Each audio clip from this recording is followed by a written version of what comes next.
La Ruta del Geek es un programa improvisado y grabado durante el tráfico mañanero. Jorge Atencio y Alicia Roger les darán sus opiniones sobre lo último en la cultura popular. Les advertimos que pueden haber comentarios o palabras fuera de tono, sonido ambiente muy alto, pero lo más importante, hay spoilers de las últimas series y películas. Gracias y disfruten. Hello. Hello. Bienvenidos una vez más al auto de la Ruta del Geek Podcast. Yo soy Jorge y Alicia. Alicia, ¿tú has soñado con Nicolas Cage? Gracias a Dios, nunca. Mira que esta semana salió el tráiler casualmente del estudio bizarro favorito de todos, A24, que produce las películas, muy buenas películas, pero son las películas que no están ni por la cabeza de nadie porque solamente a un enfermo se le ocurrirían ese tipo de películas. So, A24 lanzó el trailer de la película Dream Scenario con Nicolas Cage. La película es sobre un profesor que se vuelve una celebridad porque por alguna razón él camina entre los sueños de todas las personas en la ciudad y posiblemente del mundo. O sea, Una él... especie de Morfeo. Ajá, no exacto que sea un Morfeo, es como tú agarras el concepto de John Malkovich, de que existe una puerta que te manda a la cabeza de Nicolas Cage, de John Malkovich, y que tú vives como John Malkovich. ¿Qué tal si agarras ese proceso y lo haces a la inversa? ¿Qué tal que simplemente tú estás durmiendo normal y de repente tú estás teniendo tu sueño en el que tú estás comiéndote, no sé, un dulce de chocolate gigante y de pronto te sale un Nicolas Cage caminando atrás en el fondo mientras que te está viendo Como tu si sueño? fuera la película esta, la versión del Arenero, pero la versión de Netflix, de Jason Momoa, Ajá. que llega a una parte que ellos... la de Little Nemo, la que pasa en Little Nemo, que llega a una parte en la que él comienza a hacer como jumping entre los sueños de la gente. Exacto. O sea, no es un concepto para nada nuevo, sino que me imagino que se está montando en el meme ese de que Nicolas Cage hace bizarradas. Sí, porque hago constar que en esta película Nicolas Cage hace... No sé si esto fue idea del director, no sé si fue esto idea de Nicolas Cage, pero Nicolas Cage decidió que para esta película, o se decidió que para esta película, él interpreta a su personaje con calvicie y barba canosa y con anteojos porque es un profesor de literatura. Ah, o sea, que al natural, no lo que se hace para las otras películas para seguir pretendiendo que tiene 35. Es la inversa de lo natural. O sea, que ahora sí sale como... O sea, el man se ve como si fuese una persona de 80. Okay. No, porque seamos realistas, o sea, Nicolas Cage ya no tiene precisamente 15 años, o sea, que en algunas películas sí medio que lo retocan. Es como en el episodio de Harley... que L'Oreal aprueba sus películas. Es como en el episodio de Harley Quinn del cumpleaños del Lex Luthor. Ajá. Que el man dice que vamos al cumpleaños de Lex Luthor está invitando a todos los villanos a su reunión para su cumpleaños. Va a cumplir 40 por 16ª vez. Bueno, sí, esa es la premisa. Ese fue uno de los trailers que salió esta semana. Seguido de eso fue el trailer de, si no me equivoco, ¿qué fue? Percy Jackson y los Olimpios. Los Olimpos. Y los Olympians, los... No me acuerdo cómo tradujeron eso a español. Ajá, la serie Percy Jackson fue otro trailer que salió esta semana. Que nosotros tiramos la encuesta. Hicimos un video sobre la encuesta. Porque esa serie se está estrenando el mismo fin de semana. El mismo día que Aquaman. Pero el mismo fin de semana de Rebel Moon. O sea, tienen como un respiro. Ajá. Pues estrenan el 20 y Rebel Moon estrena el 22. Ajá. O sea, eso de que estreno en miércoles y la otra estrena en viernes. Creo que es más o menos pregunta, así. En el caso de Disney Plus con Percy Jackson, ¿la serie la van a tirar solamente un episodio o van a tirarla toda? ¿O van a tirar más de un episodio? No, o sea, me imagino el formato de Disney, a menos que considere que la serie es malísima y que no la va a ver nadie, no las tira completas. O sea, lo que hace es que te tira una probadita que puede ser 1, 2, o 3 episodios. Exacto. Que digamos que ellos cuando la apuestan fuerte a la serie y le tienen confianza, digamos que ese fin de semana que estrena hay 2 episodios, cuando mucho. No, y también depende de cómo sea la narrativa, porque tú sabes que hay series como Andor y eso que empiezan con 2, 3 episodios es porque uno solo no se entiende. Exactamente. Porque ese también es el problema cuando tú lanzas semanal, que hay cosas que están muy conectadas que tú quedas como, ¿y entonces? Ajá. Entonces, como para que tú en tu primera probada sea más o menos satisfactoria, ellos te lanzan por lo menos que make sense. Pero sí, o sea, es esa semana, o sea, esa es la semana antes de Navidad. Navidad cae lunes. Ajá. O sea que es un fin de semana largo. Okay. Entonces lo que están haciendo es que están estrenando miércoles tanto Aquaman como Percy Jackson, y el viernes estrena Rebel Moon. Lo que ocurre básicamente es que ese fin de semana es el inicio del invierno. O sea, desde que empezó, pero, con todo esto del calentamiento global, el invierno es fluctuante. Me refiero al norte, o sea, no acá. Acá lo más probable es que deja de llover, ¿no? Pero me refiero a los países que tienen frío como Estados Unidos, que es el que como que va guiando y es la referencia de lo que es la taquilla y todo eso. Tú tienes un estreno que te quedas en tu casa, familiar, versus un estreno de un universo que ya ha perdido el interés, que es en cines. Sin olvidar que, mira, y esto es algo que también salió esta semana, hay que...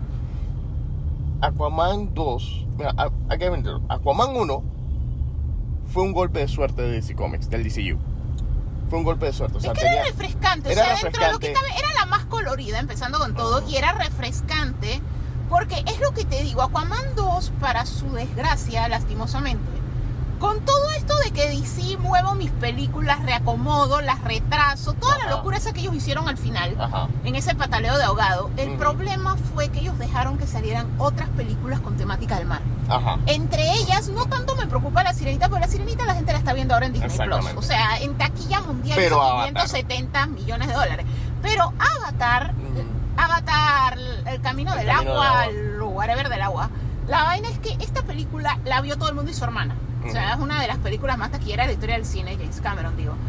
Pero, o sea, James Cameron sí es de esta gente que empuja el límite de la tecnología. O sea, tú te sientes bajo el agua. O sea, la película se ve espectacular. Entonces, la barra está más alta para una película del mar. De hecho, cuando la gente veía La Sirenita, lo primero es después de Avatar, este mar está como soso, está como oscuro, está como muerto. Exacto. Porque no solo la comparaban con la animación, sino con Avatar. De hecho, tu queja cuando salió el primer tráiler era que ¿dónde está la vida marina? Porque sabemos que todo lo iban a rellenar con CGI después, pero si tú me estás tirando el primer tráiler para que yo vea una probadita y yo quiera poner eso en la lista de películas que estoy esperando, no, afuera de la voz de esta niña, de Hailee Steinfeld, no me estás vendiendo nada. O sea, me estás viendo la man en un fondo azul, lo que pudo haber sido un cuarto oscuro en cualquier estudio. No, obviamente es CGI, ¿no? Digo, Avatar también. Sí, pero era un CGI que tenías que poner por lo menos para el teaser. Estoy tratando de ir al punto. O sea, obviamente las dos lo hicieron CGI, sobre todo Avatar, porque Avatar es un mundo que no existe. Exacto. O sea, las ballenas no son así, el mundo no son así, esos no son los animales de nuestros océanos, ¿ok? Pero el mar es algo difícil de hacer. Porque sobre todo como La Sirenita. Sí, La Sirenita es una historia que se da en Dinamarca. Una vez más, existe YouTube, existe Curiosity Stream, existe National Geographic, Discovery y todo eso. Busquen Noruega y busquen Dinamarca. O sea, el mar del norte es un mar frío. O sea, es un mar que hay narwhals, hay otras cosas y no está tan lleno de vida. Pero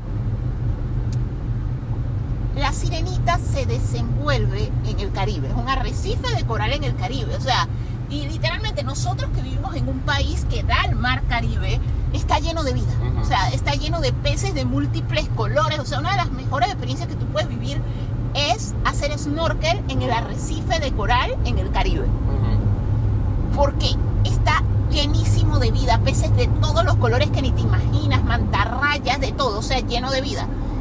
Eso es difícil de replicar en digital. O sea, la realidad es esa. De hecho, lo que hacen muchas películas sobre el océano es que le compran el footage casualmente a Discovery, a National Geographic, a los oceanógrafos y a toda esta gente que bucea. Porque es difícil, sí, que lo que yo hago es que mi escena del bicho que se está comiendo a todo el mundo es CGI, pero todo el resto de escenas del mar es footage real, y eso es una práctica que se hace muy viejo. Pero cuando tú haces una película CGI, obviamente no puedes usar footage real porque contrasta. Entonces, tú tienes que considerar en tu presupuesto que tú tienes que llenar de criaturas del mar. Aquaman, la primera película costó mucho. O sea, tenía un presupuesto mucho más alto de La Sirenita. De por sí que La Sirenita costó, solo que La Sirenita cae en el loop donde cae Flash, en el loop donde cae Misión Imposible de Reckoning parte 1 y todas estas películas que fueron filmadas durante pandemia. Exacto. La pandemia generó costos adicionales. Esas películas iban a ser caras en cualquier momento, pero la pandemia, tener que tener un médico médico, eso de que cada vez que alguien estornudaba y estaba enfermo tenías que parar la filmación, tenías que a veces mandar a la gente a hoteles o mandarlos de vuelta, después volverlos a traer. O sea, la pandemia, digamos que volvió todas las películas por lo menos un mínimo de un 50% más caras de lo que ya de por sí van a ser, adicional, pues un costo adicional. Entonces, eso las volvió más caras, pero Aquaman la primera es de antes de todo eso y de por sí fue una película cara porque hacer que el mar se vea vivo como se veía en esa película.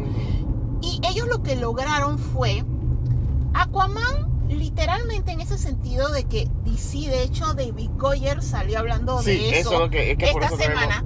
Estaba tratando de corretear a Marvel y él sí lo dijo a calzón quitado. O sea, estos manes cada vez que Marvel veía algo era alcánzalo. Y que a cada rato cambiaban de ejecutivos. O sea, esto de Saflash, James Gunn, eso no es nuevo. Eso siempre estuvo desde el momento que empezaron a hacer Man of Steel. Y de pronto, después de Man of Steel, eso de que, bueno, aquí están 20 películas que queremos que estrenen el próximo año. Y no tenían ni guión ni nada. No, sí, o sea, ellos en su carrera por corretear al otro hay paralelismos. O sea, y eso es algo que se dice hace tiempo. O sea, Aquaman es DC, trata de hacer Thor con el personaje que más se parece a Thor.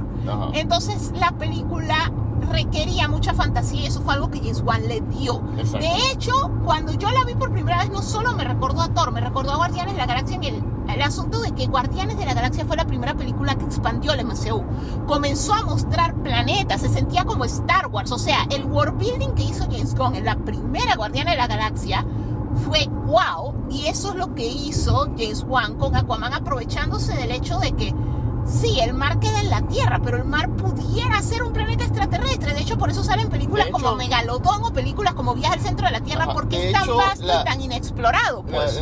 Y como Aquaman tiene la misma ventaja que tuvo James Gunn con Guardianes de la Galaxia, que era que sí, es un personaje que es conocido, pero no todo el mundo lo conoce. O sea, podemos crearle un lore nuevo totalmente al personaje exclusivo de las películas. No, y la gente sabe que existe, pero como miembro de la Liga de la Justicia, porque en realidad la mayoría de nosotros la imagen que tenemos de Aquaman, y que por eso es que es la imagen que está grabada en la cultura popular, es él montando el cabellito de mar, el uniforme y todo esto, porque lo recordamos de la Liga de la Justicia, de las versiones que ha habido de la Liga de la Justicia, de los superamigos y cosas así, pero no es que lo recordamos como tal, o sea, su lore. Entonces, como te digo, el mar, o sea, el mundo es 70% agua, pero no está explorado porque es peligroso explorarlo. O sea, recientemente murieron gente inocente por tratar de explorarlo. O sea, al final de cuentas es peligroso. O sea, el 90% está en lugares tan profundos que la tecnología no lo soporta, que es algo que las películas MEC no serán las mejores películas, pero sí te muestran eso. O sea, no sabemos qué hay allá abajo.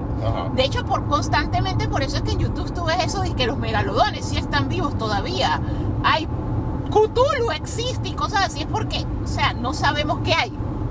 Es oscuro, es negro, es vasto, es profundo, es inexplorado. Entonces, al final de cuentas, se aprovecharon de eso para decir que, mira, en lo que tú no ves existe todo esto, existen civilizaciones. De hecho, no es como te muestra la Sirenita, que es el rey Tritón y sus hijas, y que la mandó una a cada uno de los 7 mares y ya. No. Hay diferentes especies, diferentes reinos, tienen conflictos entre sí, todo eso está pasando abajo. O sea, Aquaman es tan grandiosa como la Harry Potter, por eso es que hizo números de taquilla a nivel Harry Potter, porque es la misma premisa de Harry Potter. O sea, es un mundo que existe en el nuestro, pero que está oculto y nosotros no lo vemos. O sea, te da la posibilidad de, hey, todo eso sí está pasando, sencillamente nosotros no podemos, solo James Cameron sabe que eso está pasando. O sea, James Cameron toma el té con Aquaman y Mera, pero nosotros no tenemos ni la plata ni la tecnología. Entonces, al final de cuentas, la película era tan fresca. Pero repito, pasa lo mismo que siempre. Alguien dice multiverso y A24 lanza todo en todas partes al mismo tiempo. Marvel está construyendo su multiverso que ni ellos se lo entienden. Flash explica el espagueti. Entonces, cuando tú vas a ver, cada vez que sale un tema y está pegado, todo el mundo y su hermana lo hacen. O sea, eso es lo mismo, el mismo fenómeno de los creadores de contenido. Un desarrollador hizo este juego de animatrónicos que mata gente, así que todos vamos a hacer videos tratando de explicar qué es lo que está pasando, y sale PewDiePie y sale todo esto mal. O sea, todo lo que pega la gente lo copia. Y es algo que ya yo he dicho varias veces en el podcast, creo que también tú lo has dicho y mucha gente lo dice. Sí, ha sido muy divertido, por lo menos en el caso de Marvel, ha sido muy divertido ver el multiverso y ver la saga de Thanos, ver todo eso, pero al mismo tiempo me hubiese agradado ver las películas individuales de los superhéroes sin que estuviesen tan conectadas. O sea, a mí me hubiese agradado ver un Iron Man 2 o Iron Man 3 o incluso no solo Iron Man 2 y Iron Man 3, sino cualquier otra película que en realidad que no hubieses tenido que forzarle la conexión dentro del universo, como lo menos la Ant-Man. ¿Cómo hubiese sido la Ant-Man de Edgar Wright? Sí, y cómo hubiesen funcionado las Ant-Man sin que tener que salga Kevin Feige a cada rato a decirnos, este es el personaje más importante. No, es que te voy a decir la verdad. No hubieran hecho los números, punto. Exacto. O sea, al final de cuentas, es eso. O sea, los universos compartidos no fueron mala idea. Ajá. Yo siento que la DC sí tenía la noción con eso de que te tengo el Batman de Ben Affleck, que es el Batman del universo compartido, pero te cuento The Batman, que es un taking, a mí me encantó esa película, y es un taking refrescante, es un taking más visceral, donde sí te muestran a los villanos como psicópatas. Y porque es más introspectiva dentro de lo que es la personalidad de No, Bruce y Wayne. es otro tono, porque con todo y que Nolan te quiso decir esto es algo que puede pasar, o sea, tú ves Batman Begins y tú dices que esto no puede pasar, sigue siendo comic booky. Pero The Batman no es tan comic booky. O sea, The Batman al final de cuentas sí puede haber un loco como el Acertijo. Y cuidado, y los han habido, pero no nos hemos enterado. Exacto. Sencillamente no fue en nuestro país y acá no nos enteramos. Y sí han habido locos así. O sea, no hay mucha diferencia entre ese man y el Una Bomber. Y Ted Kaczynski actually existió. De hecho, yo acabo de recomendar un podcast en nuestro canal de Spotify, que es un podcast mexicano, es original de Spotify. Que nuestro canal de Spotify, nuestro canal de TikTok. y recomendamos en TikTok un podcast de Spotify que se llama Status. O sea, es un thriller. Lo brillante del podcast es que durante 10 episodios en realidad es una sesión de interrogatorio de esta detective con este muchacho que es un hacker. El hacker es interpretado por Thiago King, que es uno de los jugadores más famosos de Fortnite en Argentina. Entonces, que resulta que el personaje de él es un hacker que al igual que el Acertijo de The Batman, a través de sus redes sociales, a través del videojuego que él desarrolló, él ha estado grooming la mente de la gente para que apoyen su causa, su movement. Y entonces te pone de la manera muy similar a lo que es el Acertijo de The Batman, al Joker de la película Joker, como poco a poco ellos van haciendo que la gente se vaya volteando a su causa. Entonces, para lo que tú puedes decir es que desde los puntos de vista de la ley, sí, tú eres un terrorista. Desde el punto de vista de la ley, tú eres un asesino, como le pasaba con el Guasón y el Acertijo en esas dos películas. Pero desde el punto de vista del público normal, es decir que, hey, este man, este loco, está loco, pero tiene razón.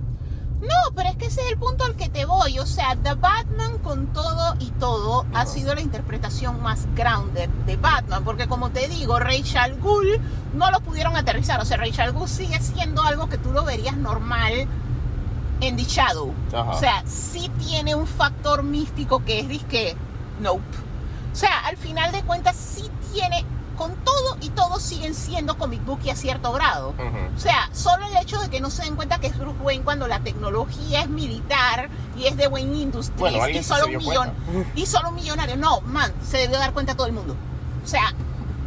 pero Mr. Reese sí se dio cuenta. Se debió dar cuenta todo el mundo. O sea, el mundo es comic book. O sea, ¿Cómo fue? Espérate, ¿cómo fue? Comic book. ¿Cómo fue? Ey, qué curiosidad que Batman, después de The Dark Knight a The Dark Knight Rises, Batman desaparece de Ciudad Gótica por 8 años. En esos 8 años, casualmente, Bruce Wayne también estaba encerrado en su mansión recién construida. Pero es que es el punto al que te voy. O sea, es un comic book, funciona. O sea, eso es como cuando tú ves Scream y Scream desde el principio te dice esto es un slasher y estas son las reglas de un slasher y las cosas se van cumpliendo porque definitivamente es un slasher. Y de hecho tú puedes ver cualquier slasher ever. O sea, el español del club de lectura de Netflix. Orígenes secretos también de Netflix, casualmente de España y de Netflix, de la que era basada en cómics. No, te estoy hablando de la que vimos recientemente. Sí, también, pero el slasher de la máscara. El club de lectura de criminales. Pero te voy al grado de que, o sea, tú sabes los tropes del género que tú estás contando. Al final de cuentas, Nolan, su diferencia fue que le hizo más énfasis en el personaje que en el flashiness. Claro. Pero sí sigue reglas del comic book. O sea, sí hay un par de cosas que es que, man, esto en el mundo real nunca hubiera pasado. O sea, en el mundo real, el FBI o whatever hubiera llegado a la casa de Bruce Wayne, nosotros sabemos que el terrorista eres tú. O sea, porque es demasiado obvio. Pero si tú trabajas bajo las reglas del comic book, hay como ¿cómo es que se llama? La niebla, la cosa de Percy Jackson, la cosa de los griegos. La razón por la que tú no ves el mist, que tú no ves a los dioses ni nada, es porque tú tienes la mente nublada, o sea, pero no es que es lo mismo que Star Wars usó para Palpatine. Pero si esto era demasiado obvio, ¿por qué no se dieron cuenta? Porque tenían como una niebla, un fog, el lado oscuro. El lado oscuro nubla la fuerza. Nubla la mente, porque los manes quedaron tarados y no se dieron cuenta de cosas obvias. Que más está ahí enfrente. No seas, no, por eso te voy, o sea, pero esa es la premisa que usan las de Nolan. Ajá.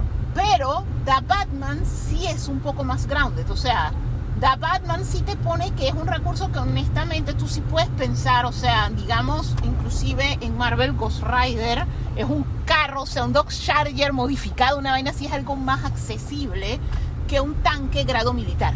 Exacto. Que era lo que tenía el otro. Sí, porque el Batman de Pattinson se la pasa en su moto o en el carro. El carro de él es un carro de carrera, un muscle car. Es un muscle car modificado, que por eso te digo, o sea, en un país como Estados Unidos mucha gente los tiene porque los tienen, los compraron usados y los han estado modificando, es un proyecto padre-hijo, o sea, eso es algo que es más difícil y que coño, ¿quién tiene el carro este que lo modificó a quién tiene un tanque que fue hecho para el gobierno? Que lo hizo Wayne Industries, ¿a quién se lo van a dar? O sea, al final de cuentas, como te digo, con todo y que trató de ser más grande, tiene muchas reglas de cómic, y es un cómic grande más que The Batman. Ajá, lo que pasa es que Nolan quiso justificar más en su Batman. Si te das cuenta, las tres películas se quiso justificar más cómo Batman podría existir a muchas otras cosas dentro de lo que es la trama de la película. Por eso es que hasta el sol de hoy la gente todavía está analizando Dark Knight, porque hasta el sol de hoy la película salió en el 2008 y todavía la gente no sabe cuáles son los 5 muertos que le acusaron al man al final. Todos los días hay una teoría de quién es el quinto muerto. Lo que pasa es eso, pero no, en realidad... Y no es la primera vez, si te das cuenta, o sea, Nolan puede ser un excelente cineasta, pero cuando tú miras las películas, él siempre hay un pequeño, como que... Las películas de él son, las películas de Christopher Nolan son como la estrella de la muerte. Son enormes, son magníficas, son poderosas, pero hay un ducto, un agujerito ahí donde está la falla que puso Galen Erso, donde puedes ahí amarrarte de ahí. Y eso es lo que pasa con las películas de Nolan. Son muy buenas, espectaculares, pero siempre hay un detalle de la trama, un detallito ahí que tú haces que te dé que... No, lo que pasa es que Nolan es lo que pudiera ser J.J. Abrams si él no se perdiera tanto en lo que él te quiere contar y con otro pocotón de recursos y al final la gente queda molesta. Pero lo que pasa es que las películas de Nolan, por lo menos en el caso de las de Batman, él te está contando sobre una ciudad rota y sobre Bruce Wayne. O sea, Bruce Wayne cómo lidia con sus traumas, Bruce Wayne enfrentando los problemas y cómo él va afectando a la ciudad. Cómo él va cayendo en su locura y cómo, dependiendo de cómo se va desarrollando, Bruce Wayne se afecta a Ciudad Gótica. O sea, él tenía su historia que él quería contar, por eso te digo que en eso se parece a JJ. Que JJ es así, o sea, JJ tiene su historia. O sea, ¿qué es lo que pasó con Star Wars? Que es la razón por la que mucha gente no le gustó. Honestamente, Force Awakens, Give or Take es una buena película. Es rehacer episodio, recontar episodio 4, pero al final el mismo George Lucas lo dijo en su momento. Star Wars es como la poesía rima. Las cosas ocurren en ciclos y se repiten. Pero al final de cuentas, él tenía su historia definida. Por eso es que cuando él regresa, su película es un desastre. No solo porque lo estaban obligando con tiempo. O sea, el punto al que voy es a que él tenía predefinido eso de que Rey, independientemente de su origen, no es quien tú naces siendo, no es quién es tu familia, no es quién es tu sangre, es lo que Dumbledore le dice a Harry, es lo que Gandalf le dice a Frodo y es parte de la jornada del héroe, es el héroe de los 1000 rostros de Joseph Campbell, lo importante son tus decisiones y lo que tú decidas hacer. O sea, lo que J.J. había escrito desde el principio era que Rey, independientemente de quién fuera, independientemente del camino y todo eso, iba a escoger ser una Skywalker. Porque tú al final escoges quién quieres ser, independientemente de quién tú seas. Ese era el mensaje de él. Entonces el problema de él fue que él no supo llevar la historia hacia el final. O sea, lo único que escribió fue el final. Que por eso te voy, Nolan tenía definido su Bruce Wayne, dónde empezaba y dónde acababa. Y cómo va llegando poco a poco las diferentes cosas que él va creando y todo eso, pero eso es algo que tienen cierto tipo de autores.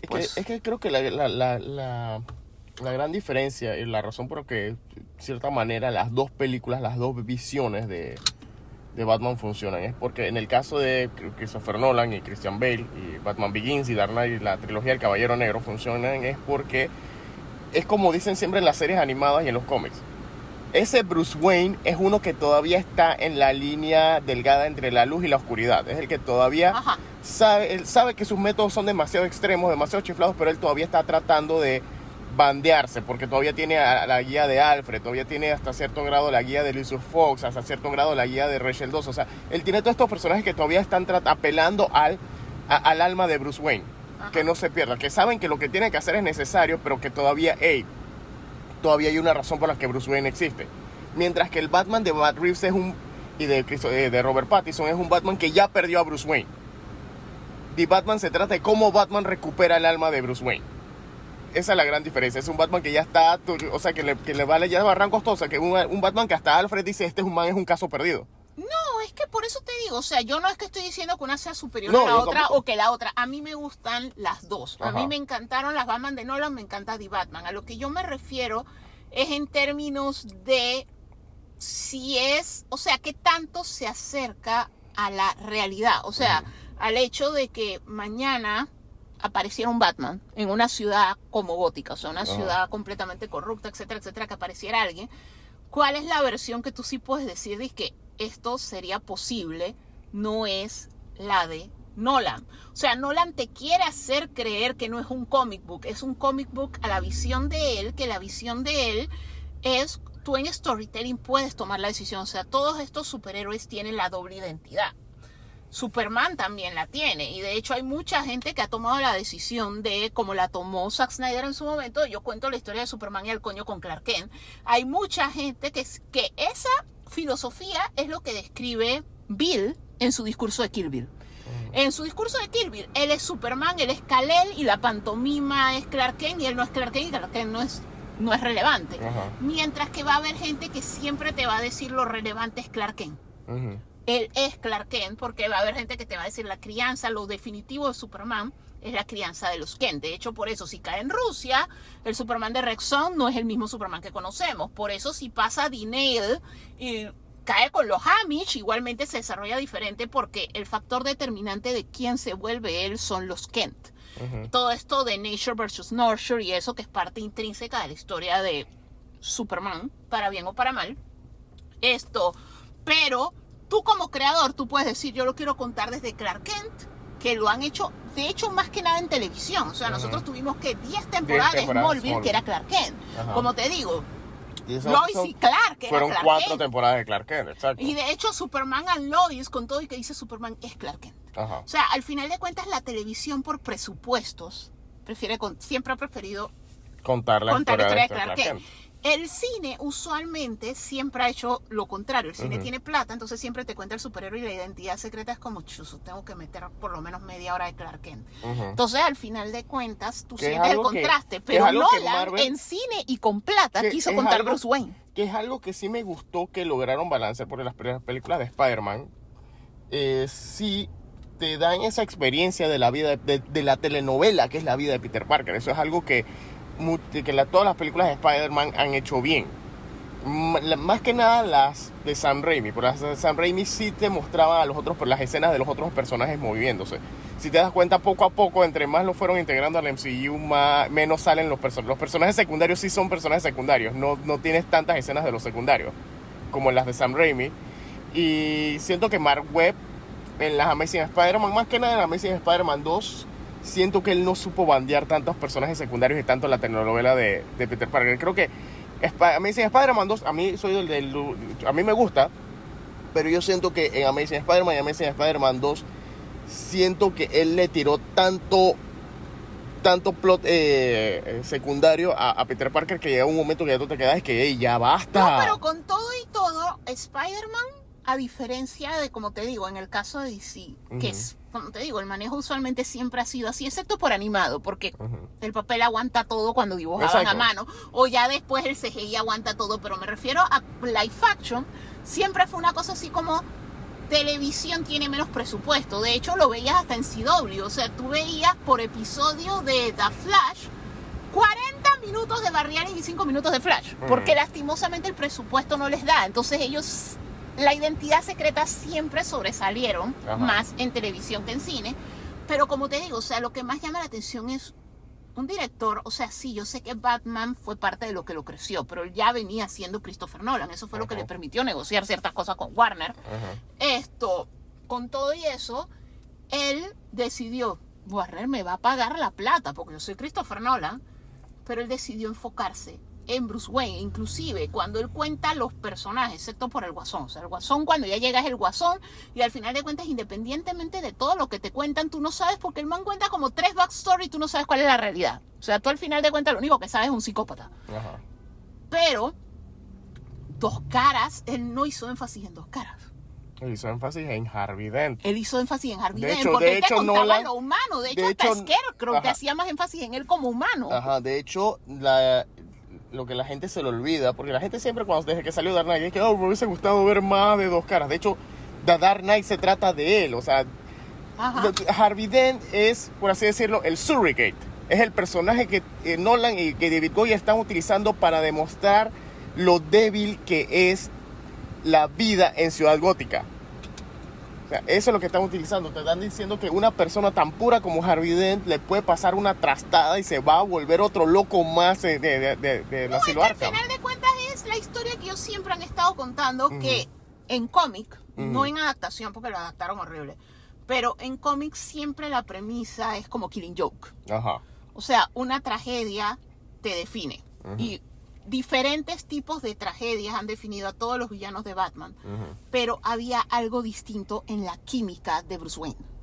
En la química, porque ni siquiera podemos decir que no, es que él era como Superman, que es por crianza. No, porque honestamente en los últimos años han hecho lo que le ha dado la gana con los Waynes, y los manes son un desastre. O sea, desde ser parte de la corte de los búhos, corruptos, hacían experimentos con gente en Arkham. O sea, literalmente tú no puedes decir. Y ni siquiera puedes decir, bueno, es como es con Alfred, porque hasta Alfred tiene como 1000 versiones. Alfred tiene las versiones que es el padre del año. Y tiene las versiones en las que hijo de la mazorca, pues como quien le deja un niño a este man. O sea, que al final de cuentas es algo en su química. Es algo de cómo funciona él, es algo de su cerebro, que él era incorruptible. O sea, sí existe el ser incorruptible y es él. Y más que nada es porque... Y como te digo, es algo de la psiquis de Batman. De hecho, yo ahorita mismo estoy leyendo Failsafe, no he tenido chance de acabarlo la semana. El Batman de Chip Zdarsky. El Batman de Zdarsky, y hace énfasis en eso, el hecho de que gran parte de lo que a él lo define es el miedo que él se tiene a sí mismo de lo que él se puede convertir. O sea, es como si tú tuvieras, para ponerlo en términos que la gente entiende más, es como si tú tuvieras un Superman que está consciente de Injustice. O sea, un Superman que sabe lo que se puede volver y que constantemente tiene ese temor y que se pone controles o toma medidas porque yo soy una amenaza, man. Que es algo que normalmente los héroes no lo ven. Pero es algo que Batman vive con el miedo perenne del monstruo en el que él se puede convertir. O sea, él nunca deja de pensar, yo me puedo volver en el Guasón. O sea, yo estoy a un paso de ser el Guasón. Tengo que tener cuidado. Entonces eso es como que lo que me mantiene, pero como te digo, es algo muy de su psiquis. Entonces esa es la historia que le llamó la atención a Nolan. O sea, Nolan no le llamó la atención tanto. O sea, lo puso porque es parte del personaje. O sea, el auto, los gadgets, la moto, todo eso es parte de lo que es parte del lore del personaje. Pero al final de cuentas él lo que quería contar era, este es el hombre que por estas cosas y por cómo funciona su mente, por la vida que vivió, por la gente que lo rodea y todo esto, él siempre ha tenido el potencial de volverse en estos locos que te estoy mostrando, pero no termina convirtiéndose, pues.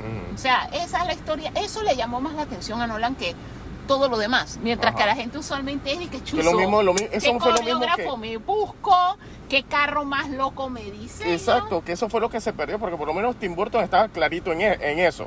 Eso, aparte de él hacer sus visiones todas raras con los personajes, él sí estaba clarito de este man. Lo que él siempre le llamó la atención de Batman es que él siempre está en la línea delgada, no solo tanto mental, pero física también. O sea, por si te das cuenta, el Batman de Tim Burton, con todo de que es bien fantástico, es un Batman que sangra. No, pero con todo y todo, el Batman de él sí ya cruzó la línea. O sea, el Batman de Tim Burton sí es igual a sus villanos. O sea, el Batman de Burton mata. El Batman de Burton no tiene ningún límite. Sí, entonces porque él se buscó más Batman de sus inicios. Porque Ajá. Batman era así. O sea, Exacto. eso de que Batman A tiene él, más principios es si más te para das- acá. Pero si te das cuenta, entre Batman, la Batman del 89 y la Batman de Batman Returns, y por eso es que me duele que hubiesen cambiado los directores, es porque tú sí te das cuenta que sí hay un cambio. O sea, él no está tan sanguinario en Returns como estaba en la primera. De hecho, él está incluso él, la relación que él tuvo con Vicky Vale y la relación que él tiene con Selina Kyle, y también obviamente la relación con Alfred, y con él ya está un poco más colaborativo con la policía. Ajá. Si te das cuenta que el man sí ha tenido un tipo de cambio, como que él sí está tratando de mantenerse como que lo más grounded, él está tratando de mantenerse como un héroe, solo que sus tendencias oscuras no lo permiten. Por eso que al final de cuentas sí mata gente en Returns. No estoy diciendo que no lo haga, no estoy ignorando el hecho, pero él está tratando, por lo menos cuando tú lo ves como Bruce Wayne, él está tratando de estabilizarse un poco más. Solo que el mundo en el que él se mueve es un mundo bien loco que no lo va a permitir. Cuando llega Schumacher, que una vez más, si no hubiesen cambiado de director, pero cuando tú ves Batman Forever, ya es el proto Batman que tú recuerdas hasta de la serie de Adam West. O sea, el man que ya está haciendo, colaborando tanto como con la policía, como con la sociedad, como tanto Bruce Wayne como Batman. Ajá. Que es la idea inicial que se tuvo en su época de Batman. O sea, la idea general que siempre va a estar anuente para mucha gente, que incluso hasta la serie animada del 92 trata de bandearse con eso, es que esa persona trata de ayudar a la ciudad tanto como Batman como Bruce Wayne. Si se tiene que poner en eventos sociales vestido de Batman, lo va a hacer porque es para un final, para un objetivo, para una misión, para un caso. Ese es el Batman que estaba tratando de hacer Joel Schumacher, pero se fue por la tangente porque juguetes. Por juguetes y música de YouTube. Por eso, y el estudio me obligó a contratar a Jim Carrey porque el man en esta época está pegado. Pero eso es una cosa que él se le fue perdiendo, que al punto que él sí lo tuvo que decir después en el DVD, que tuvo que tirar ese video de me disculpo por la película que tiré, porque se dio cuenta que se la echó. Ajá. Se dio cuenta que se la echó porque no porque se la echó por su visión, se la echó porque aquí está el estudio, aquí están los juguetes, ahí está la plata. Haz lo que tú quieras. Pero es curioso cómo las de Schumacher se han vuelto de culto.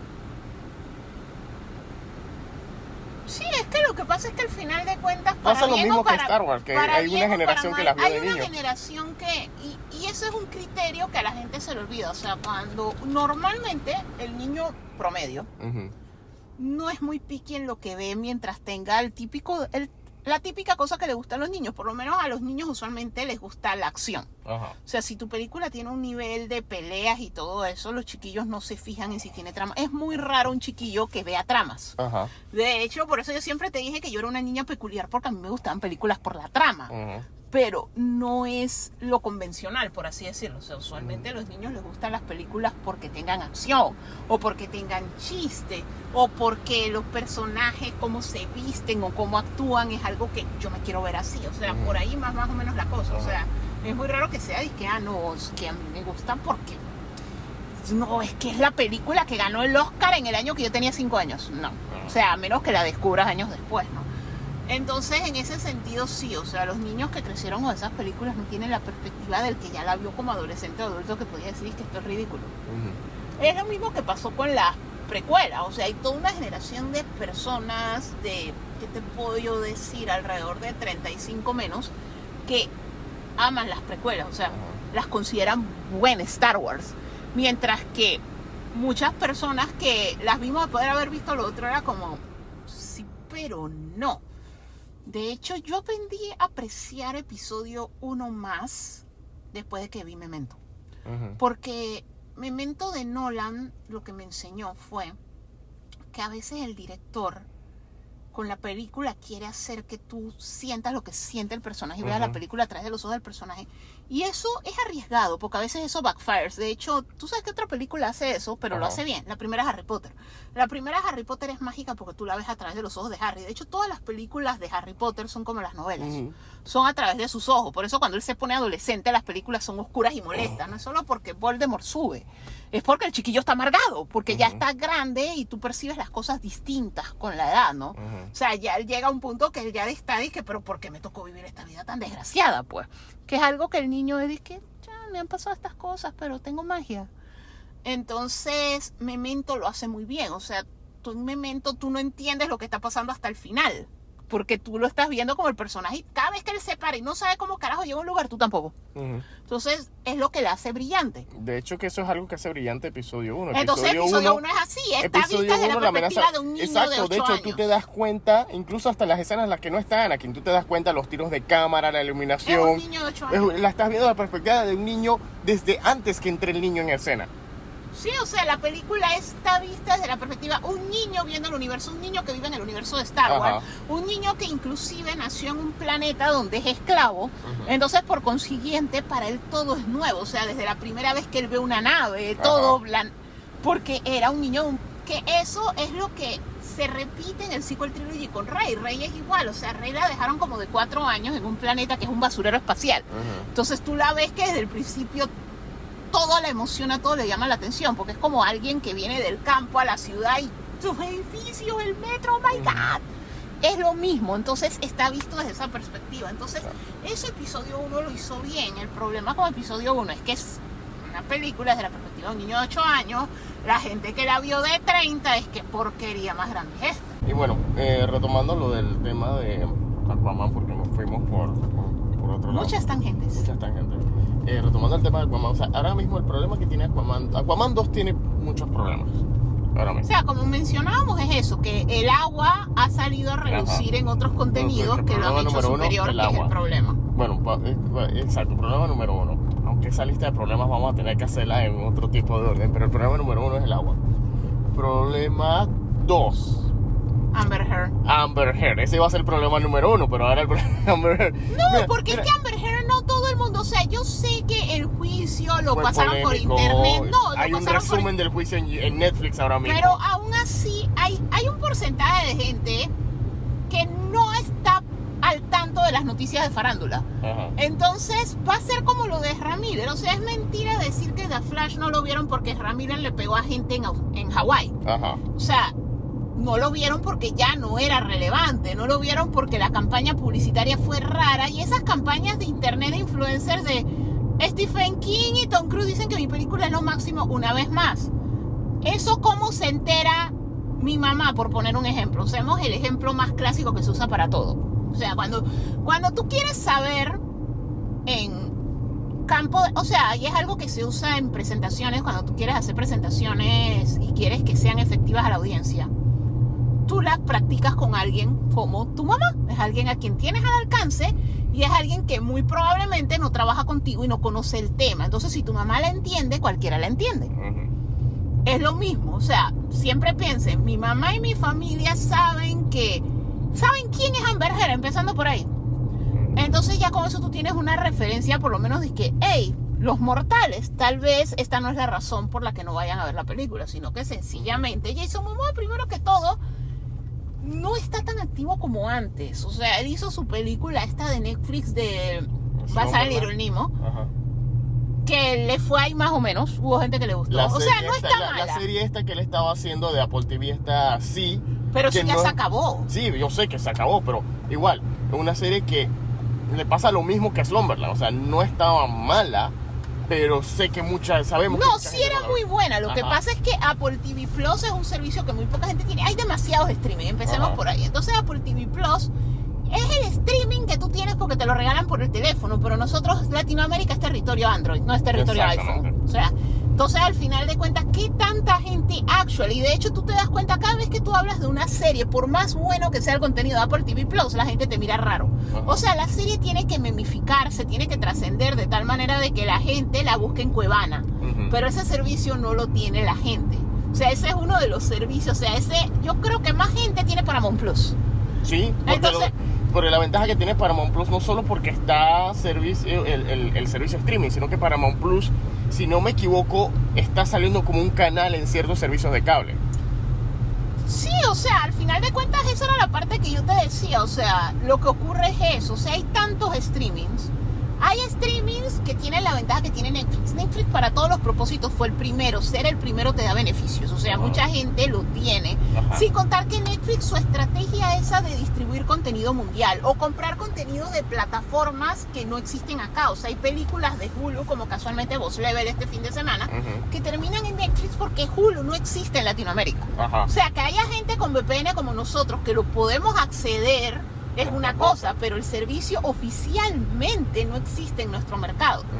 Entonces, ese es un detalle, pues, que son detalles importantes a considerar que uno a veces no le mete mente, pero esto son servicios que la gente no vio. Entonces, sí es muy buena, pero hasta que sí esté literalmente en Netflix, la gente no la vio. Entonces, si tú no tienes eso y tú no viste Slumberland porque pensaste que era para niños y eras un joven de 25 años sin hijos, entonces al final de cuentas Jason Momoa ha estado inactivo, como quien dice, desde Aquaman, a menos que hayas visto La Semana del Tiburón. La Semana del Tiburón es muy popular y mucha gente la ve, entonces a lo mejor lo vieron ahí, pero ser el anfitrión de La Semana del Tiburón es el equivalente de Warner de salir en Bailando con los Has-Beens. O sea, es que no tengo carrera, nado con tiburones. Exacto. Entonces el problema también que independientemente de que la gente lo haya seguido el juicio o no, o sea, Amber Heard es un caso tan problemático que ahora ya pasó el juicio, ya pasó todo. Ya sabemos que la mujer tiene, por como se ven los trailers, que sus escenas son escenas muy reducidas, o simplemente el trailer no, debido al juicio, el trailer no se atrevió a sacar escenas de ella. Pero sabemos que está ahí. Pero entonces ahora resulta que en medio de todo esto, resulta que ahora con todo y que James Wan ha dicho que sí, que no tuvimos problemas con ella, que no sé qué, o sea, está dando las respuestas protocolares. Exacto. Pero ¿qué resulta? Que ahora viene la mujer a decir que durante la filmación que James Wan la insultaba, que Jason Momoa se disfrazaba e imitaba a Johnny Depp enfrente de ella. O sea, que a lo mejor puede que no lo hicieron de relajo y la mujer no lo está tomando bien, o a lo mejor sí fue intencional y la mujer está arrebatada, pero ahora está diciendo esa vaina. ¿Por qué no dijo eso durante el juicio? Si en el juicio se atrevió a spoilear media película diciendo que su papel lo tenían reducido. Que en el juicio ya dijo: mi personaje está embarazada en la película, mi personaje tiene un bebé en la película. O sea, lo del bebé ya se sabía. O sea, lo que la gente no sabía era si era verdad o no, debido a que no sabíamos qué tanto era relevante Amber Heard en la película ahora. Pero lo que pasa es que James Wan, pero es que el problema es que como ahora la película está en su proceso, pues la película ya va a salir, o sea, ya casi es octubre y sale en diciembre, o sea, 2 meses y días. Tiene 2 meses y días de publicidad. 2 meses y días para ya ser estrenada. Entonces, obviamente, ya lo que está ocurriendo está saliendo más ruido de la película. Entonces, obviamente, todo lo que dice James Wan ya lo tienes que tomar con un grano de sal, porque ya es parte de la publicidad. Entonces, cosas como eso de que él dice que no es que reduje su participación por los problemas que tuvo, sino que la puse menos porque no es la historia que yo quería contar, porque ella fue protagonista en la anterior y ahora es relación del man con el hermano. No, o sea, ya todo lo que tú dices no te creemos, güey. O sea, literalmente ya todo lo que tú dices porque tú quieres que la gente vea la película, porque ¿qué fue lo mismo que pasó con Flash? El modelo de pago de los directores ahorita mismo es: a ti te pago por delante este fee, pero tú tienes derecho a taquilla. O sea, si esa película flopea, él pierde plata. O sea, que él está en una posición similar a la que estaba Black Widow, Scarlett Johansson, que fue que tú estrenaste mi película en Disney, hizo menos plata y yo estaba contando que iba a ganar tanto y demandó. O sea, de hecho, él ya amenazó con demandar, porque es básicamente: mi película anterior hizo $1 billón, sí que yo para esta probablemente inclusive te pedí menos por delante, digamos que te pedí un 30 o 50% menos por delante porque quería más de taquilla, porque iba a ser una película. Si la anterior hizo $1 billón, bajo el esquema normal, esta secuela debería ser $1,5 billones. Exactamente. Entonces yo prefiero una tajada del $1,5 billones, lo que hizo Nolan con Oppenheimer. Págame menos fee, pero dame 20% de la taquilla inicial. O sea, una vaina así. Entonces, si la película flopea, el man prácticamente trabajó gratis, por falta de una mejor forma de ponerlo. O sea, aunque uno sabe que gratis para ellos es $20 millones, pero bueno. Exacto. El asunto es que el man obviamente va a hablar para que la gente vea la película, y dentro de poco, si Warner no ha aprendido que esa estrategia no funciona, Otra vez va a salir G.R.R. Martin diciendo que Aquaman es lo mejor que él ha visto en su vida. Para ver si así James Gunn diciendo que es la mejor película que ha visto en su vida. Toda esa artillería de twitters raros de Stephen King, el hijo de Will Smith, no sé qué, todos diciendo que es la mejor película. ¿Quién Tom está pegado? Cruise. Finn Wolfhard. No, mira, y es el hijito de Netflix, que esta película es lo mejor que yo he visto en mi vida. No vean Rebel Moon, vean esta vaina. O sea, al final de cuentas es eso. Y como te digo, pero sí se nota que a diferencia de Flash, ellos saben que esta película es un flop. ¿Y cómo lo sabes? La están estrenando el fin de semana de Rebel Moon, cuando streaming sí afecta, la gente no lo quiere reconocer, pero si hay un videojuego, ahora que los videojuegos son grandes, sale el videojuego del año, tu fin de semana te va a afectar porque la gente se la queda jugando. Exacto, pero si mira, sale esta semana el estreno de streaming más grande del año, Rebel Moon, sale ese fin de semana, ¿quién va a ir al cine? Exacto. ¿Quién va a ir al cine? Ahora, 20 de octubre, nada debe estrenar el 20 de octubre, porque ese es el fin de semana que sale Spider-Man 2. Pocotón de gamers, o sea... Ese fin de semana la gente va a estar birriando en su casa. Entonces, al final de cuentas, no estrenes algo grande, aunque ese es el fin de semana. La misma semana esa yo creo que estrena FNAF o estrena el fin de semana después. Tienes la mitad de los gamers jugando Spider-Man. Pero por eso te digo, o sea, tú siempre tienes que tener cuidado porque la industria del gaming ya afecta. Exacto, porque no es solamente la gente que está jugando. Está la gente que está streameando en su Twitch, y la gente que está viéndolo YouTube porque Live. no me lo puedo comprar, no tengo la consola, pues por lo menos Spider-Man 2 no va para Play 4, o sea, ese ya es Play 5 nativo, no tienes Play 5, no lo vas a jugar, pero tú quieres saber la historia porque FOMO. Ajá. O sea, no puedo vivir si yo no sé Spider-Man, toda lo esa vas a gente, estar viendo. de hecho, saludos a nuestro amigo de Bacu Radio haciéndoles el shout out. Ellos hicieron un especial el miércoles de los anuncios de Final Fantasy VII. O sea, tuvieron que hacerlo porque saben que esa es una franquicia grande. No, y es que lo que pasa es que con los amigos de Bacu Radio está Howard. Howard es uno de los fans más grandes de Final Fantasy. O sea, en realidad, también, o sea, lo que pasa es que cuando tú streameas juegos, ese es un factor también. Exacto. Es un factor que te gusta. O sea, si a ti te gusta Zelda, va a ser, pero sí, o sea, sí es una competencia grande porque se lo estamos diciendo. Los cines en Estados Unidos está yendo gente entre 18 y 34. Qué casualidad que esa es la edad de la mayoría de los gamers. Exacto. O sea, literalmente tú tienes que pensar que hay en streaming y sobre todo, repito, es invierno en el norte. O sea, el invierno es incómodo. Sería el fin de semana antes de Navidad. El fin de semana antes de Navidad es el fin de semana más caótico en la calle en cualquier país del mundo. O sea, yo prefiero quedarme viendo Rebel Moon. Exacto. Y Percy Jackson. Y repetimos, o sea, la industria de los videojuegos ha cambiado al punto que si no lo compraste el juego, vas a estar viendo a los que están streamiendo jugando el juego. La gente que hace streaming de cualquier otro tipo de contenido, cuando cada vez que hay un videojuego de moda, suspenden su tipo de contenido para ponerse ahí esa... no es que lo suspenden. El streaming de gaming... El streamer de gaming promedio, lo digo porque uno de mis mejores amigos es eso, es streamer de gaming. Su canal se llama Hype for Games. O sea, tú te vas preparando con tiempo. O sea, eso no es que tú paras. Tu programación, si viene Spider-Man 2, la programación de un streamer es que ahorita mismo están rejugando Spider-Man y rejugando Miles Morales para recordar los puntos claves de la historia, porque ya tu temática este mes... O sea, tu temática octubre es Spider-Man y tú empiezas rejugando. Entonces, al final de cuentas, ellos sí tienen schedule. O sea, en gaming, lo peor que tú puedes hacer como streamer de gaming es winging it. O sea, no hay chance porque hay mayor competencia. Entonces, tú tienes que ir teniendo contenido de Spider-Man y tú tienes que estar anunciando desde ya, hey, lo voy a jugar. O sea, apenas se active, me lo compré digital, apenas esa vaina esté jugable, yo voy a ser el primero, porque no ser el primero en esa industria es súper delicado. Exacto. O sea, pero al final de cuentas sí es algo con lo que tú compites, porque repito, es un fin de semana que a mí en lo personal no me gusta salir. Y les digo por qué. Tranque, donde sea, ir al supermercado, ves abuelitas peleándose el tamal. O sea, es de terror. Entonces, usualmente lo que yo prefiero... Se inventó algo que se llama refrigeradora, que tienen un invento fantástico que se llama el congelador. Tú compras todo como desde el 15 y lo congelas y tú ese fin de semana te vuelves ermitaño hasta el 2 de enero. Porque la calle se vuelve una locura y Dios te libre que te choquen. O sea, es horrible. Entonces, al final de cuentas, imagínense si nosotros vivimos en un país pequeño de Centroamérica Y ese fin de semana es caos. Ahora imagínense México, Ujú. Argentina, Estados Unidos, Brasil. No, papito, o sea, no salgas de tu casa. Y menos si streaming te está diciendo que tiene una serie que basada en unas películas que mucha gente eran niños cuando salieron y las recuerdan. Ah, Percy Jackson, esto me suena.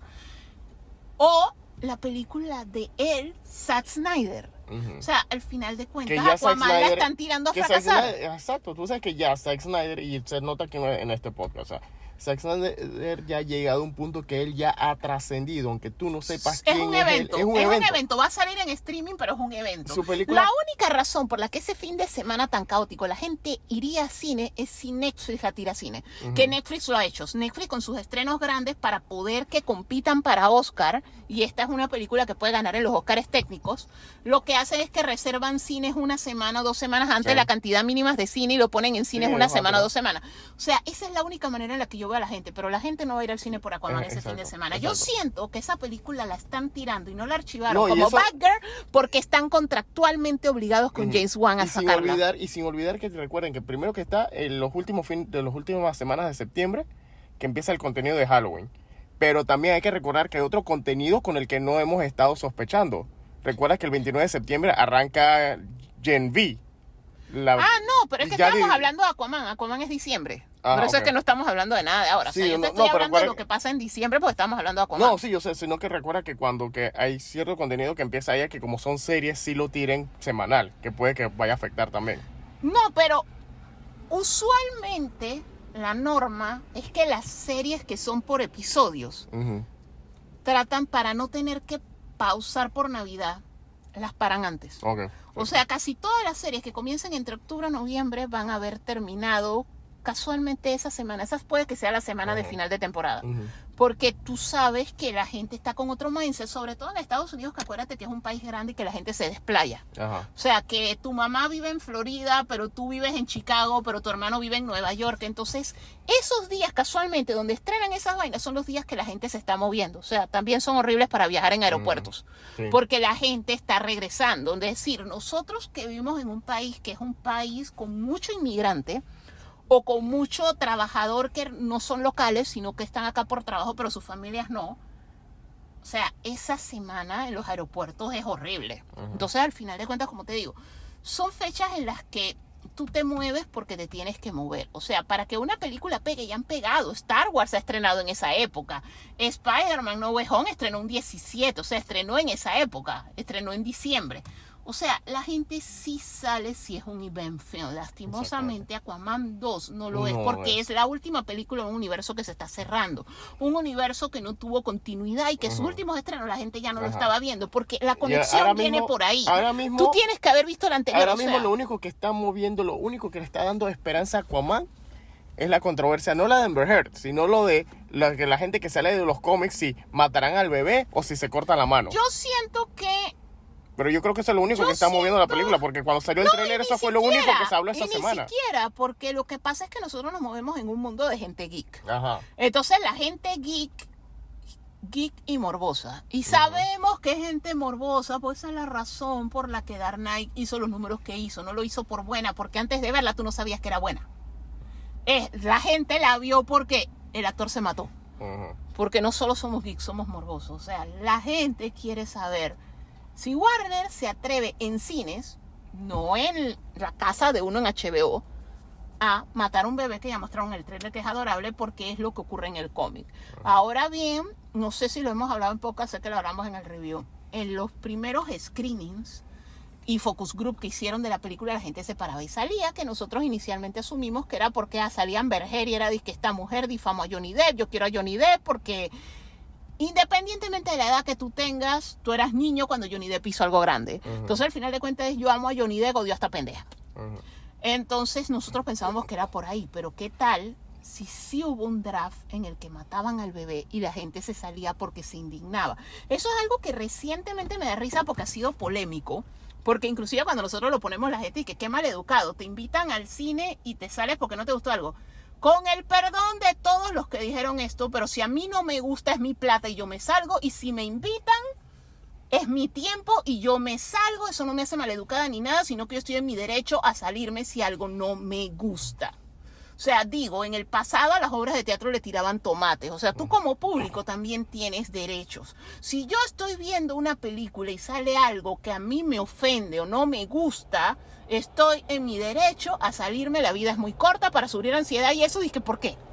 Ay, porque pobrecito el director, coño, mataste un bebé y no estoy de acuerdo. Entonces yo no estoy en contra de la gente que se salió. Yo siento que no hay mejor manera de expresarlo, de tal manera de que el estudio reconsidere y dice que, hey, así pasa en el cómic, pero por favor, un cómic, cuando pasó eso en esa época, no lo estaba leyendo el tipo de audiencias que puede que vayan al cine. Y sin olvidar que si la poca gente que ha visto Flash, que sería la misma gente que va a ver a Aquaman, también se indignaron, o sea, metieron un bebé en el tienes microondas. un precedente de que vienes el del bebé en el microondas, posiblemente maten al bebé acá. O sea, de hecho, era algo que yo comenté anteriormente. O sea, uno de los youtubers que yo sigo porque me gustan sus teorías, o sea, yo a veces veo las cosas muy por encima, no presto atención por mi ADHD, y él sí se fija el más mínimo detalle, y vos, y él lo decía, si matan al bebé yo no voy porque coincide con el nacimiento de mi hijo, y yo como padre, con un bebé recién nacido, lo último que quiero es ir al cine a ver cómo matan uno. Exacto. O sea, al final de cuentas, es un tema, cualquier cosa que sea con niños, es delicada. Así como el hecho de que muchos padres, o sea, todos los que a mí me recomendaron ir a ver la película esta, la de Caviezel, El sonido de la libertad. Todos los que a mí me han recomendado ver esa película son gente con hijos. ¿Okay? A mí nadie me ha llegado a recomendar esa película sin hijos. Y es porque es algo crudo, pero es algo que a mí me preocupa. Y sí, es una realidad. Apenas hay un niño en tu vida, sea tu hijo, sea tu sobrino cercano, sea tu nieto, whatever. Biológico o adoptado. Biológico o adoptado, es una constante. Este niño se lo llevan, se vuelve esclavo sexual y todo. Ese es el temor de todos. De hecho, cuando mi sobrino era más chico, incluso, a mí estar con él yo no vivía porque era cada segundo. O sea, me roban este chiquillo, coño. Incluso películas que no se tratan de ese tema, pero que tocan el tema de manera bien leve, como en el caso de Minority Report. La película Minority Report, el motor de esa película, la razón por la que las situaciones se dan, no estoy hablando de la situación de ciencia ficción de la película, sino del drama humano de la película, es porque la esposa del personaje de Tom Cruise, la esposa de Don Anderton, lo dejó. Ellos se separaron porque el man estaba en una piscina, se descuidó, se le perdió el hijo. Heavy Rain es un juego que se basa de un niño secuestrado. O sea, el man tiene... O sea, el man... En los primeros minutos del juego, ellos tenían 2 hijos, le atropellan un hijo, cuando le atropellan él trata de salvar al niño, no lo logra, entonces él tiene un daño cerebral, entonces él tiene como momentos en los que él se apaga, pues, entonces le secuestran al hijo, y es un medio latente, y sobre todo la generación de la que somos Jorge y yo, nosotros tenemos un trauma. Cuando en los 80 hay un caso muy famoso, que de hecho Mindhunter sale de ahí. Secuestraron a un niño que se llamaba Adam, lo secuestraron en una tienda por departamentos. Ese evento definió a nuestros padres. O sea, cómo se perdió ese niño, es algo con lo que siempre hemos vivido con temor. Video, 2 cosas. Las primeras 10 páginas del cómic Birthright, que se trata sobre un niño que está perdido y cómo eso afecta a la familia. Y sin olvidar el video musical de Runaway Train. El video musical es de varios niños que han sido secuestrados. No, pero por eso te voy. O sea, al final de cuentas es un temor latente que todos tenemos, o sea, entonces al final de cuentas es el punto al que te voy. Son temas que son fuertes. Cuando las personas que ya tienen hijos, o sea, apenas tú tienes ese niño por primera vez, esa responsabilidad y todo eso, a ti te es difícil ver contenido en el que un niño sufre. O sea, la muerte de ese bebé en el cómic es horrible. O sea, todos los que hemos vivido la sensación de te lleva la resaca en el mar y te estás ahogando. No tocaste fondo en la piscina y no sabes nadar y te estás ahogando. Te comiste mal un hot dog y te estás ahogando. Sabemos que una de las sensaciones más horribles en el mundo es no poder respirar. Entonces, al final de cuentas, ver un bebé ahogándose en cine es algo que mucha gente no va a soportar. O sea, al final de cuentas, yo siento que ellos en algún momento, sí, porque estamos hablando de James Wan. O sea, James Wan mata mascotas, niños, misceláneos, esposas, ancianos. O sea, al final de cuentas yo siento que tal vez sí lo presentaron porque querían que el edge y el morbo hiciera que la gente viera la película.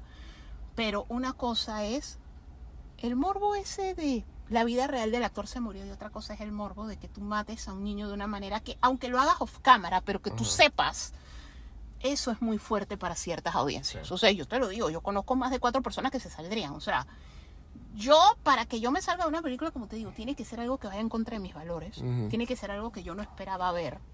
O eso, yo por miedo usualmente no me salgo. Yo no sé, o sea, como te digo, depende de cómo lo manejen.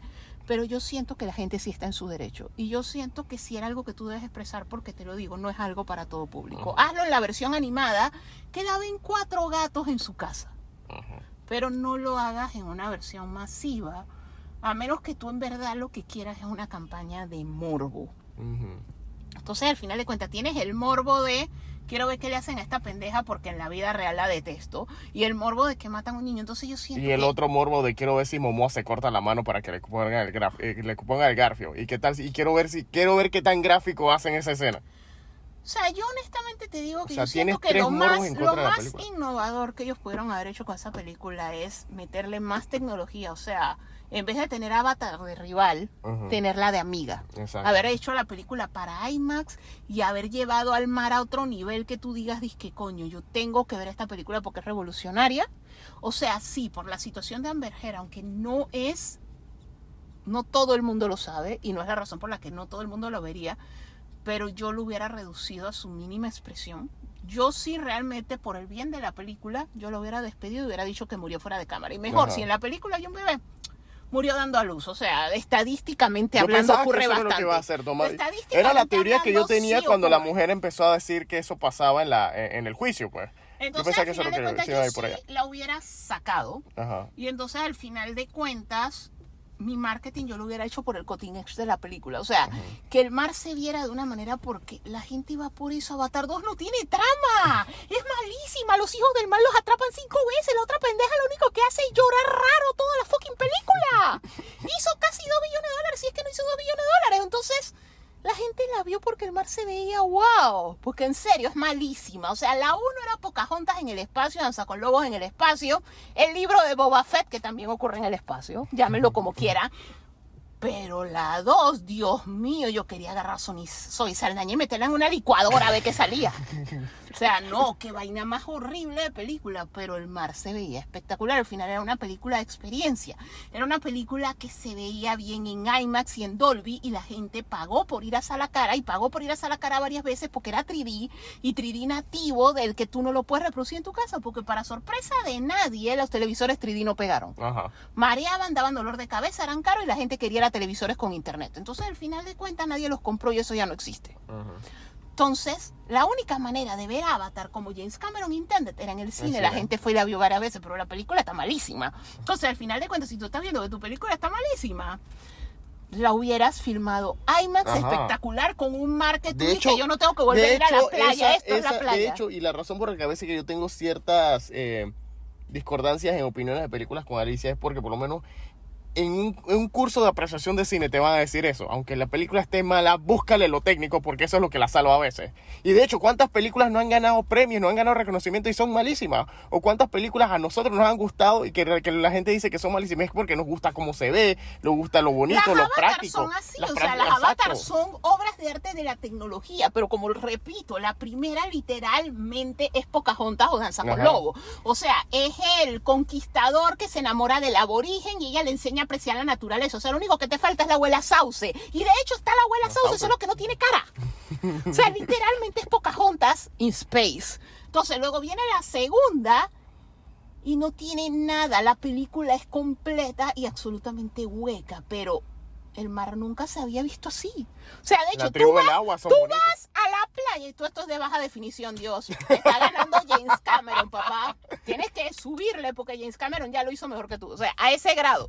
Tú vas a Veracruz y dices que... No, está fallando. ¿Qué pasó? Te está ganando James Cameron. O sea, el man la botó. O sea, el man redefinió el océano. Entonces eso es lo que él hace. Ahora va a redefinir la lava. O sea, pero digo, tampoco es que tiene mucha competencia. ¿Qué películas de lava hay aparte de Volcano y la Valántula? O sea, tampoco es que tiene competencia. A menos que no, la otra, El Pico de Dante. El Pico de Dante. Pero al final de cuentas tampoco es que hay muchas películas de lava. Pero eso es lo que el man va haciendo. El man va llevando la tecnología al siguiente nivel, que era lo que hacía también George Lucas en su época. Entonces eso te ayuda. Pero James Wan no innovó coño en esta película. Se ve exactamente le pasó lo mismo igual. de Star Wars. Lo mismo de Star Wars. O sea, las Las precuelas no aportan nada, porque por lo menos las precuelas innovaron en era tecnología. innovador, o sea, era insoportable. Y las originales pero innovaron en tecnología. Ajá. O sea, las nuevas, ninguna de las nuevas. Ha innovado. Ninguna. La única innovación fue Mandalorian con el Volume, pero ya lo han gastado tanto que ya no es innovador. Ya no es innovador, exacto. Ya literalmente es el vidrio pintado de las películas de Alfred Hitchcock. O sea, ya tú te dices que es Volume. Ajá. Sí, se nota porque ya ni siquiera lo disimulan. No, por eso te digo, se ve como el vidrio pintado de las películas de Alfred Hitchcock. Okay. O sea, al final de cuentas es eso. Tú tienes también que innovar. Y yo siento que James Wan se quedó, pero es que ya James Wan...